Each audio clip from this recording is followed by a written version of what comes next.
shoutout po sa inyong lahat. Ayun, mayroon po tayong reaction video po patungkol nga po dito kay Gilumags, no?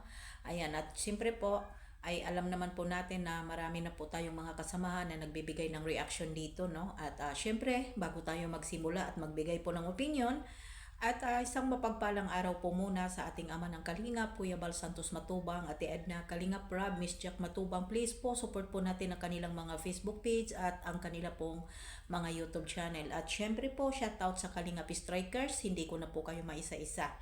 At alam na po ninyo kung sino po kayo. Ayan. At shoutout din po pala kay Presberador, ayan po, kay Kuya July, at kay Dr. Lab, at sa iba pa, at kay Kuya Mil. Shout out po Kuya Mil, marapit na po tayong magkita Kuya Mil.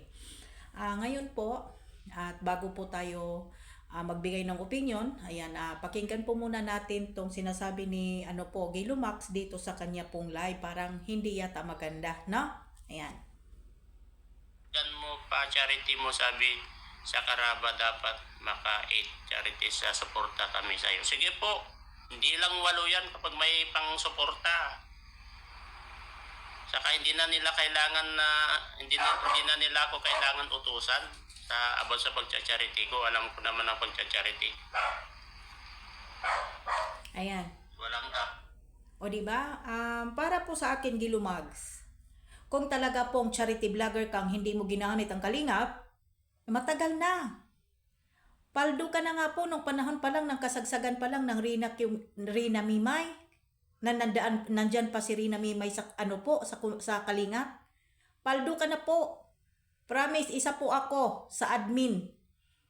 Dati, nakasamahan ko po yung founder namin na si Founder Ann. Tuwing may bigay si Rina, mayroon kayo. Tuwing may hatid kay Rina, mayroon kayo. Tuwing mayroong okasyon, mayroon kayo. Tuwing lahat-lahat na lang po, hindi lang po, halos lampas lang ang 1 araw, 2 araw, may magbibigay, lalong-lalo ka na po. Ha? Lalong-lalo ka na po, Gilumags. Kilalang kilala kita kung naalala mo ako. Diba? Kung naalala mo ako. Dati na kitang hindi magandang sa ko lang. Kasi dati, anong sabi mo dati? Na inanuhan mo, pinaringgan mo si Miss Ann o si Founder Ann? Ha? Manghihingi ng pamasahe about what happened? Pero hindi lang kami. Talagang po ikaw, Gilumags, sa totoo lang. Sa totoo lang. Kaya kung talagang charity vlogger ka, noong panahon na nagtrending si Rina, paldo kayo. Diba? Paldo kayo, sa totoo lang. Wala akong nakita na nagpapagawa ba ikaw ng pabahay mo mismo? Diba? Marami kang sponsor the time. Ha? Marami kang sponsor the time, Gilumags. Hindi lang ngayon, noon pa ilang taon ka na po ba sa Kalingap? Ha? Wala po wali. Hindi lang po sa ngayon ang sinasabi mo dito, Gilumags, na hindi lang 8, 7, kung po. Kung talagang naglilingap po ikaw, kung hindi mo lang ginamit ang Kalingap, magsikap kang magsikap kang maghanap po ng maisponsoran mo. Ilang ulit na po bang nagpaparinig si Kuya Bal Santos Matubang? Ha? Ilang ulit na po ba? Ha? Kaya kung hindi po ikaw masabihan or hindi ka mapagsabihan or ano pa man po, bakit nandyan ka pa sa Kalingap? Lumayas ka, oy? Diba? Sorry ha, lumayas ka. Diba?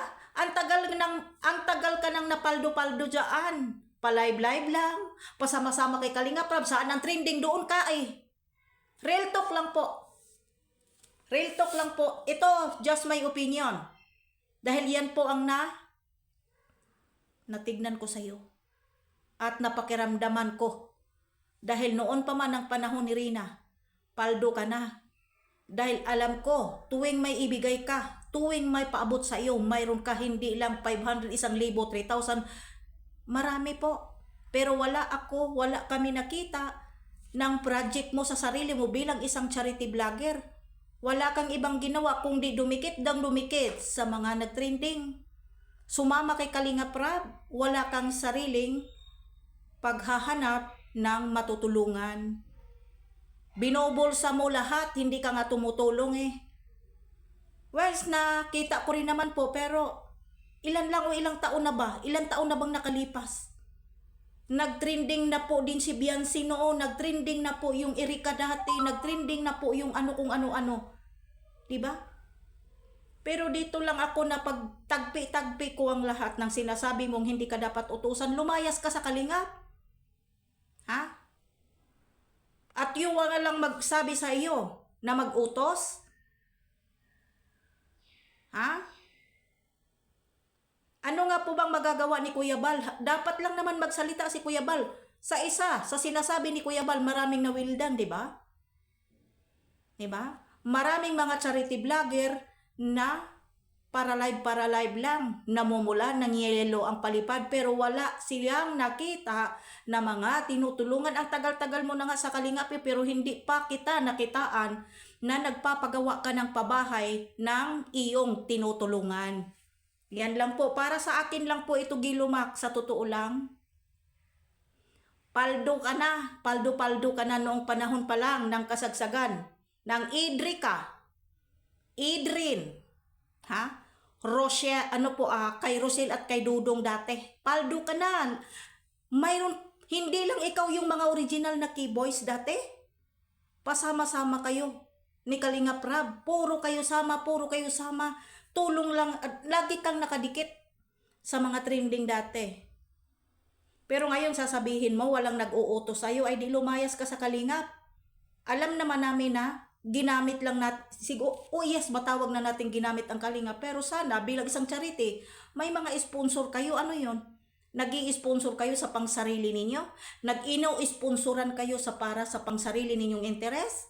Kaya nga minsan si Kuya Bal nadadamay po sa mga kawalang hiyaan po ng mga charity vlogger nang nakapaligid at nandyan sa Kalingap.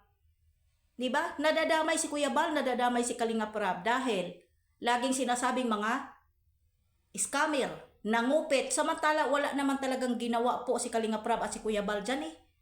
Nadadamay lang dahil hindi naman po talaga mismo po sila.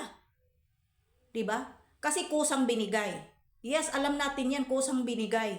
Kusang nagbigay. Kaya nga tumutulong ang mga sponsor, lumalapit sa atin dahil gusto din po natin mag-improve tayo bilang isang charity vlogger. Nag-improve ka ba? Wala. Nag-improve yung buhay ninyo. Yung sarili mo. Yung buo ninyong buhay. Yan lang po. Bilang isang anong tawag nito? Reactor ng Kalingap. Matagal na kitang napapansin, Gilumac, sa totoo lang, how many years na. Sabi ko, bakit ito si Gilumac? Wala man lang maipakita at maipatayo na bahay sa kanyang tinutulungan. Paldo-paldo ka na, panahon pa lang ng Rina, panahon pa lang ng Idrika, panahon pa lang po ni Rosel at ni Dudong noon. Paldo na kayo. Imposibleng wala kang maipapatayong pabahay, imposibleng wala kang kita sa YouTube mo, oy. Diba? Ang pagkakaintindi ko po dati mga K-boys, may natatanggap po buwan-buwan, sinasahuran kayo ni Kalingap Rab. Correct me if I'm wrong. Kasi yun po ang pagkakaintindi ko Noon pong may K-boys pa si Kalingap Rab, mayroon pong kayong natatanggap monthly. Correct me if I'm wrong. Pero wag kang magsabi na wag kang utusan. Syunga ka pala Kung ayaw mong mautusan at magpagsabihan, lumayas ka sa Kalingap. Ano pang ginagawa mo dyan? Batugan. No? Nakakainis ka. Ang kapal ng mukha mo sa totoo lang. Ano yan? Nagpapahaba ka lang ng pinagkikitaan mo lang ang Kalingap tapos hindi mo tinutulungan. Tapos sasabihin mo, mayroon naman pero kulang. Kapos, hindi po kung gugustuhin. Tingnan mo si Kuya Mil. Kapos na kapos si Kuya Mil. Halos na nga hindi niya kaya na mag-charity pero bilang isa pong charity vlogger, reactor. Ginagampanan niya. Pero ikaw wala, Gilumac. For sarili ko lang tong opinion, ha? Yan po ang napapansin ko sa'yo. No, hanggang dito na lang po. Maraming salamat po. God bless po sa ating lahat.